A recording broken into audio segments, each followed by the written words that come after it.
Let me guess, and I do mean this as a guess. Are you tired of being held back by outdated, ineffective, and soul crushing project management practices? If you're ready to break free from these shackles of the tradition and unleash your full potential as a project leader, then you need to listen to today's episode. If you're new to the channel, I go by the name of ED. For all you smart and intelligent folks out there, listen, that just simply means Ed. I have an 8 point framework, and these 8 points, my goal, my job, my mission today is to unpack today's title, which is entitled How Not to Appeal to Tradition in Leading a Project. Again, how not to appeal in tradition in leading a project. You know, John Maxwell said this quote, and it really resonated with me. It resonated with me so much, I decided to remix it. So I'm going to give you the original, then I'm going to give you the remix version. Those who know how to do a thing will have a job, but those that understand why they did it will always be their boss. Here's ED's remix. Project managers who know how to execute tasks will always have work, but those who understand the purpose behind their actions will lead a team. You mind if I share a story with you, family? I remember when I was leading a meeting and I'm having conversation with the stakeholders about a particular project with regards to the technology. And I said, so why are we using that technology and that vendor for the technology? Have we looked at other options? And they were like, no. And I was like, why not? And they said, well, because that's what we always do. We always go with this vendor. And I'm like, that's great. I was like, but there are other vendors out there that probably could offer us a little bit more based on what the price point we're paying for this vendor. And they're not even giving us, I'll say more like a concierge service where they're walking you through things. And the customer service was not as impressive. And so this is the reason why we were looking at the tool, and what caught me off guard. And then this is when I'm gonna be honest with y'all, family. You know, we family, right? I just lost it. I mean, I was professional, but I lost it to a point where I was frustrated that it let me know how people can get caught up in the mundane or the processes of things and not really realize and ask the question, hey, does this still fit what we're doing today? Hey, is this going to really work for us long term? Or and they're just stuck in the here and now. That's why I shared those two quotes with you, family, because it's important that you're constantly, I don't want to use the word challenging, but really trying to get a deep rooted approach to what's actually going on. You know, according to Wikipedia, there's this terminology that's part of the title. Appeal to tradition is basically what it says is a claim in which a thesis is deemed correct on the basis of correlation with a past or present tradition. The appeal takes the form of this is how we've always done it. And so it's a logical fallacy. And what gets me about that definition or that concept is that I see this happens a lot within project management. And I said, you know, I haven't really tackled that subject here of how you can get caught up in wanting to do everything and anything in the PMBOK, but it's not this, it doesn't apply to what you're doing. You know, if you need to get a like if you're so used to always putting WBSs together, work breakdown structures, but this particular project is not applicable and you know it's not, and you try and force it anyway, but why? Again, let me pull this book because sometimes we forget that the it's just the global standard. This is the seventh edition. It's just a global standard. I got the sixth right here as well. But it's just basically a global standard. It is saying, hey, these are the practices, these are the processes, these are the tools that we recommend that you use. However, and that is a conjunction like but, and, or. It's basically saying, hey, even though that these are the tools, they may not be applicable to everything that you're doing. So you take the pieces that make sense and apply it to the actual project and lead the project. We know The how successful a project can be is always based off the people that are involved in the project. It starts with the people. So let's unpack today's 8 point framework. So first point, focus on outcome, not just processes. I was just talking about that, family, where sometimes we get so caught up in the process. You know, I shared with you the story about the vendor, and I also talked about how when you get caught up in processes, you lose sight. Ooh, I like this is getting good to me now.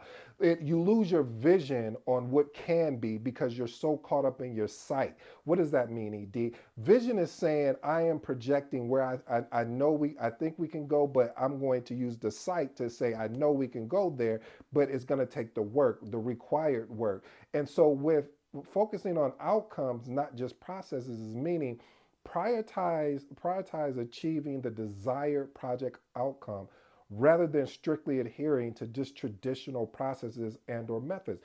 Let me hear my caveat before I get some people in the comments or somebody sending me a message like, what does that mean? Like you train and teach project management. Why are you saying not to follow processes? Again, guys, I'm not saying follow processes. I believe processes are great. I believe they're amazing. However, sometimes we as project managers, project coordinators, and program managers, we have a tendency to put everything in a box because we may have came from another organization and we may have been trained that way, or even through just studying for the PMP, or just in general your years of experience. But then you get to an organization that they don't have that type of structure. Then what? How do you still produce a successful project, but still making sure you have the proper documentation, the proper people in place to help you lead this project? So what I'm saying, listen, while processes are definitely important, we have to ensure that consistency, quality, should be followed, and not just blindly at the expense of delivering value and meeting a particular project goal. As you know, I like to make sure I give you some actionable steps. Here's an actionable step. Clearly define the project's desired outcomes, success criteria, and use them as your principles for all of your decisions. You see, I said decisions, not choices for and actions. Let's move on to point number two. Challenge assumptions and sacred cows. I love this. You know, one of the reasons why I love this is that when you encourage the team to question and challenge and the long held assumptions and beliefs and practice that may not be no longer valid, I've seen how this can bring the teams together. I've seen how it makes people now start looking at things like, now they're paying more attention because they're like, wait a minute, why are we doing this particular process? Not just, oh, well, this is how it's always been done. This is with the person that, transfer the job opportunity over to me, how they've done it. So, but that doesn't mean that that's the correct way. So just because something has always been done a certain way doesn't mean it's the best and or the only way. That is key, family. That is not the only way. So challenging assumptions can lead to breakthroughs and innovation. Here's an actionable step for you. Conduct regular assumptions, really basically breaking down, really doing like a breakdown type exercise with the team where everyone is encouraged to identify and challenge the underlying assumptions behind the project's goals, plans, as well as practice. Let's move on to point number three. This is my favorite. Embrace transparency and open communication. I have to be honest and always say this when I talk about communication and transparency. Every time that I worked on a project where we had open transparency, open communication, that project and the team alone worked so well together because of the fact that they knew it wasn't anything personal. It wasn't someone coming in faking like, oh, well, it's not personal and they really attacking you. No, they were literally attacking the work. And really, how that works is basically the ability to foster a culture where transparency and communication with project teams and stakeholders, information and ideals are shared freely, that's the key word, and respected freely, rather than relying on traditional or hierarchy communication. Family, we have to change the approach because again, you don't want you want to have the ability to be flexible because If you don't have that ability to be flexible when you're leading projects, there's chances, there's opportunities that you may miss, that you may be able to have a chance to pivot. People think when you lead a waterfall type, you leverage a waterfall type methodology, or what they call predictive, meaning it's more like A, B, C versus more of a Scrum type approach. And they think, oh well, we're not making any changes. What? That doesn't make sense. If something comes up, you identify something. Of course, you sit down with the team. We talk it through with the change. We document the change, even if we don't go forward with it. But that's a whole nother conversation. Here's an actionable step for you.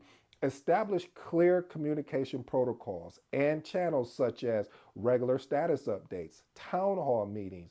And when I'm talking about town hall meetings for project managers, having the ability to bring in other people that may be connected in some way, but they're not really part of the project, to let them know what you're doing. This also buys you additional support, uh, and encouraging just basically all around having a transparent type communication. If there's something that's bothering you, let's talk through it instead of you bearing it down, and then something little happening, you explode, and I'm looking around like, what is this about? Let's move on to point number four. Embrace a collaborative and inclusive type leadership style. Listen, by adapting a leadership style that prioritizes collaboration, which is that's like my key word, collaboration, inclusion, and empowerment, rather than the traditional top down or authoritative approach. That's why I always enjoy leaders that I've worked with, that they left their title at the door. Okay, you don't like that. Well, they left their title before they jumped on the call. We understood their position, we understood their role and their impact, but they were there to serve, as well as provide information of thoughts. But I heard this story one day, and I'll give it really a high level, where the CEO walks into this room with all his direct reports, throws a problem out there, said that what they were dealing with, and the next thing, he gives the solution to the problem. What does that do right away? Right away, the direct reports feel like, well, we have to make it seem like his solution or her solution is the best solution, instead of the CEO, or whatever. You could pick the role, project manager coming in and saying, hey, we have an issue. What do you guys think? Here's my thoughts. No, no, no. You should be the last person to speak. Your subject matter experts should be stepping in. Other people within your team should be stepping in and giving solution. You should be the last one to give your proposed solution, because if you do it the other way, where you come in leading with the solution, your team is going to tense up and be like, oh, well, we'll just go with that. So then we miss out on an opportunity to collaborate. We miss out on an opportunity to truly have a project planning or a decision making type approach to whatever the problem is, and finding a solution. I do believe in, if you're going to your leader, or if you're going to anyone, come with a proposed solution. Don't, especially if you're working for someone, come with a proposed solution. Don't just come in there with nothing. However, even if you got that proposed solution, if you're leading the project or you're leading the effort, it's up to you to allow everyone else to speak. And because you want that diversity of, how are these people thinking about solving this solution? Here's an actionable step for you. Provide opportunities and channels for the team and stakeholders to participate in the project planning, the decision making, and the problem solving, and actively, that's the key word, because some of these project managers are not actively, but actively seek and incorporate their input and feedback. If you knew how much respect that you would get just by taking someone's solution. Now, if it doesn't make sense and it's not going to work, I'm not telling you to do that. What I'm saying is, if it's a great idea of something that's going to help move the project along, this is going to help find a risk mitigation strategy, approach, technique to address a particular risk before it flips into an issue. Whatever the thing is, you want to be able to allow your team to be part of that conversation. Point number five, embrace a solution focused approach. Listen, family, what you want to be able to do, and I recommend it and I give it two thumbs up, is encourage and enable project teams to focus on finding and delivering solutions to problems and challenges, rather than doing the the generic way where you're just simply identifying, analyzing the problem the traditional way instead of finding different ways. And speaking of problems, one of the books I would recommend, and I'm sorry this is book heavy today, is this book here, Dig Siv. Dig Siv, Reason for Problem Solving. I think it's an excellent book. I'm kind of biased because that is my mentor, my friend, and my buddy. But again, that book gives you a platform to help you, do better, or I don't want to say do better, but encourage you to tackle and want to face more problems and work with a team that is looking to assist and solve those problems. Here's an actionable step. I gave you a training tool piece, which was the Dig Siv book, but provide training resources, solution focused techniques and tools such as solution focus, briefs, as well as design thinking. I said I was going to do something around design thinking, but creating a supportive and empowering environment. When you create a supportive and an empowering environment, it allows for everyone else to feel comfortable being uncomfortable and helping solve that particular problem. Let's move on to point number 6. Embrace a human centric approach. When you're leading projects, family, one of the things is your number one customer is your people.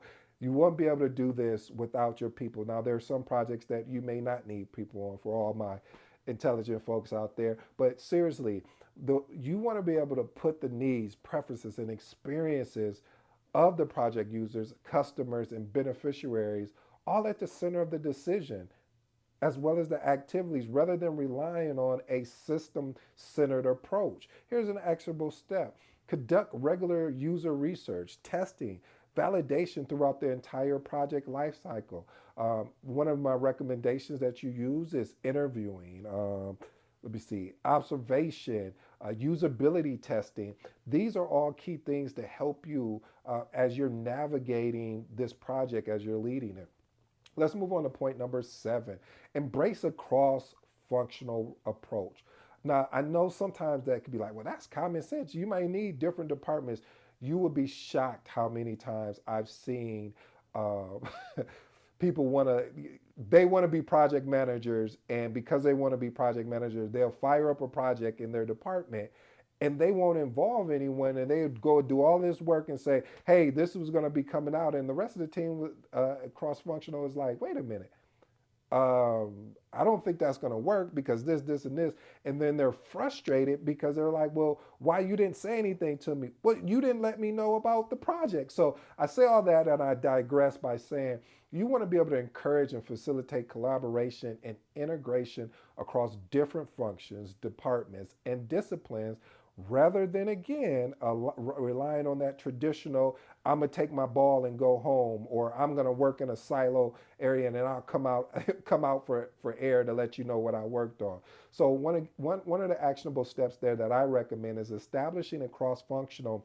project team or steering committee and creating opportunities and channels for regular communication, coordination, as well as collaboration across different functionalities and levels. Point number 8: embrace a resilient and what? Adaptable approach. What does that mean, ED? You always want to be adaptable in project management. You never know when you're leading a project what you may run into, what you may find, and you may have to make some changes. And making those changes, they are not the end of the world. It's just like we're going to have to go through the change management process and get the change fully approved. Because a lot of times, again, I always share with you that sometimes project managers don't want to go through the change management process because of the concern of affecting their triple constraints. What is that? Their scope, their cost, and their schedule, as well as quality. So they're like, "Oh, if I make this change, the cost may go up. If I make this change, the schedule is going to be impacted. If I make this change, now we're going to have to do the scope over again. I don't even know how to. So it's all of these fears that come up instead of saying, hey, we need to make this change. And based on the information that we have, it makes sense to make this change. So one of the things I would recommend is uh, put people through like scenario type training, meaning like creating an environment where I call them mock projects, where you say, okay, we're going to do like a mock project. This is the body of the information that we're going to be working on, meaning we have our charter, and we're going to go from here, and we're going to build out a project management plan, we're going to build out a schedule, etc. And I'm saying all that to say, to see where, because you'll be able to find out where people get tense at. And a lot of times it's always at the beginning and at the middle. Because once you start ramping down a little bit, everybody's happy, like, yeah, I knew we could do it. And you sitting there like, yeah, I did too. But anyway, I digress. Here's my bonus for you today, family. Embrace participating approach. What does that mean? Actively seek out diverse perspective, experiences, and contributions to project teams and stakeholders. One of the things I really enjoy in being a project manager is the ability to work with so many diverse people. I believe that being able to do that really has opened up my eyes to see the importance of having diverse thoughts and not just, a get along just to get along because we want to make this person happy. No, having diverse thoughts and having a diverse approach to how we lead projects makes us more flexible and allows us to be better project managers, allows us to be better leaders as well. Here's my three closing remarks. Point number one, focus on the outcome, not just the process. Don't get caught up in the traditional process methods. And again, my caveat, I'm not telling you processes are not important because they truly are. But I also want you to understand the ability to be able to be flexible, the ability to follow when you do need to make a change, yeah, you follow that process of the change management process, but having the ability to make the change because you know it has to be done and you move forward because you are the decision maker. If you're taking a PMP, one of the most of the questions are always asking, what should the project manager do? Because it's all about what are you going to do as a project manager. Let's move on to my next closing remark. Embrace a solution focused approach. Again, a lot of leaders get caught up in the actual problem versus the solution. So you want to make sure that you are more solution focused instead of problem focused. Ooh, I like that. Reason why I like that, family, is because when you say, okay, this is the problem, we understand this is the problem, and you shift gears and say, okay, let's start listing out what we think could solve this problem instead of saying, well, yesterday this happened, 2 days ago I got to do this, 3 days I got. And you're like, okay, that's great, but that doesn't solve the problem. Let's move on to point number three. Embrace a collaborative and inclusive leadership style. I always say your leadership styles as a project manager will change. You want to have different leadership styles because if you have a team that they're about business, they're about, you get on a call, it's no gibber. It's like, okay, hey, these are the three outcomes we're looking to achieve. One, two, three. Okay, we got them. Let's go. And they're off to working. Versus you may have a team that you may have to uh, be so much, be part of so much, as far as, I don't want to use the word micromanagement because I dislike that. But I'm saying you may have to be more hands on with your approach with regards to checking in regularly more than you normally would, because again of the team may be new, there may be, they're just learning information. So there's a lot of different variables. But the point I'm trying to make is having the ability to just not rely on just the top down authority, but to empower the team. Like, hey, this is what we're going to do. Okay, let's go to leadership and let them know this is what we're doing. Here, let's make sure we iron out all of the points. We look at everything that we possibly can think of, or the questions that they may ask. Boom, package that all up. Let's go present to them. This is what we plan on doing. And we're already answering the questions in our PowerPoint. We're already answering the questions when we're talking through things. So by the end of that presentation, you don't see any hands go up because it's like, oh, well, you thing as I was thinking, you're already ahead. Hey, family, I really truly hope you enjoyed today's episode. I enjoyed delivering it. I go by the name of ED. Until next time, I'm out.